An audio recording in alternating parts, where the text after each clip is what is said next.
আমাৰ প্ৰথমটো হ'ল যে BTCত আমাৰ 1393 স্মল টি গ্ৰোৱাৰ আছে। এই 1393 স্মল টি গ্ৰোৱাৰৰ পৰা আমি 115 স্মল টি গ্ৰোৱাৰটো আজি EC মিটিঙত প্ৰপ'জাল কৰিলোঁ মিছন 2.0ৰ মাধ্যমেৰে তেওঁলোকক আমি সেটেলমেন্ট দিবৰ কাৰণে। 2 নম্বৰ কথাটো হ'ল আমাৰ কাউন্সিলত আজিলৈকে আমি 35টা নন কেটেষ্ট্ৰেল ভিলেজ পাবলৈ সক্ষম হৈছোঁ, যি গাঁওবোৰ যোৱা ভাৰতবৰ্ষ স্বাধীন হোৱাৰ 78 বছৰৰ পাছতো কেতিয়াও সেই গাঁওবোৰক ছাৰ্ভে কৰা হোৱা নাছিলে। গতিকে 35টা নন কেটেষ্ট্ৰেল ভিলেজৰ পৰা আমি 30টা নন কেটেষ্ট্ৰেল ভিলেজটো ছাৰ্ভে কৰা হ'ল। ইয়াৰে 18টা নন কেটেষ্ট্ৰেল গাঁওখন আমি আজি গ্ৰাউণ্ড প্লটিং কৰি পেলাই কমপ্লিট কৰিলোঁ আৰু তেওঁলোকৰ 18টা গাঁৱক আমি কেইদিনমানৰ ভিতৰতে লেণ্ড সেটেলমেন্ট কৰি পেলাই ডিষ্ট্ৰিবিউশ্যন কৰিবৰ কাৰণে প্ৰস্তুত হৈছোঁ। আজি সেইটো EC মিটিঙত পাছ কৰা হ'ল। 3 নম্বৰত আসাম গ্ৰামদান এক্ট অফ 1961 আৰু আসাম ভূদান এক্ট অফ 1965ৰ মাধ্যমেৰে BTCৰ আমাৰ 4টা গাঁও আছে।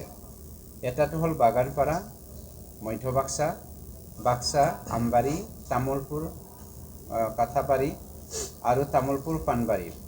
তাত আমাৰ টোটেলি 491 বেনিফিচিয়াৰিজ আছে। তেওঁলোকে কিন্তু যোৱা 78 বছৰৰ ভিতৰত মাটিৰ যি অধিকাৰটো পাবলৈ সক্ষম হোৱা নাছিলে।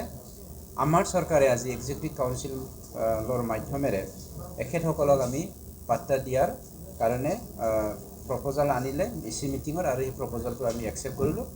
কেইদিনমানৰ ভিতৰতে আমি তেওঁলোকক লেণ্ড পাট্টা ডিষ্ট্ৰিবিউশ্যনৰ ব্যৱস্থাটো কৰিবলৈ লৈছোঁ। 4 নম্বৰত আমাৰ তামুলপুৰ ৰেভিনিউ চাৰ্কলৰ আণ্ডাৰত আমাৰ 4খন গাঁও আমলাইগুৰি, ভগাজুলি, নাগাপাৰা আৰু নৰ্থ বগাজুলি, এই 4খন গাঁৱৰ 1030 বেনিফিচিয়াৰীসকল তাত বসবাস কৰি আছে।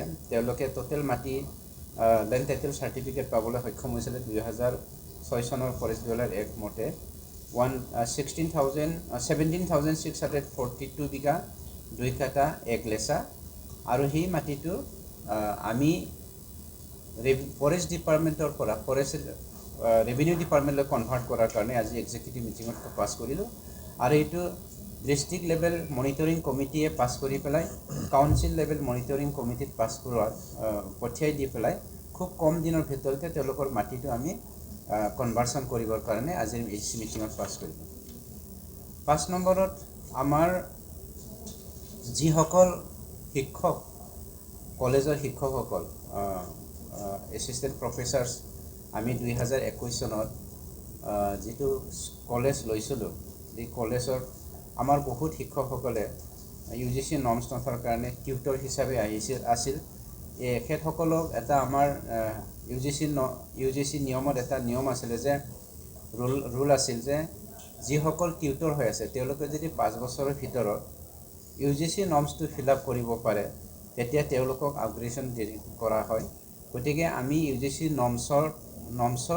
নৰ্মছটো চাই পেলাই যিসকলে এপইণ্টমেণ্ট টিউটৰ হিচাপে এপইণ্টমেণ্ট পাই 5 বছৰৰ ভিতৰত UGC নৰ্মছটো ফিল আপ কৰিব পাৰিছে তেওঁলোকক আমি আপগ্ৰেডেশ্যন কৰাৰ কাৰণে ডাইৰেক্টৰ অফ এডুকেশ্যনৰ মাধ্যমেৰে BTC মাধ্যমেৰে আমি এখেতসকলৰ আপগ্ৰেডেশ্যনৰ কাৰণে অসম গভৰ্ণমেণ্টৰ তালৈ প্ৰপ'জাল পঠাবৰ কাৰণে EC মিটিঙত পাছ কৰা হ'ল।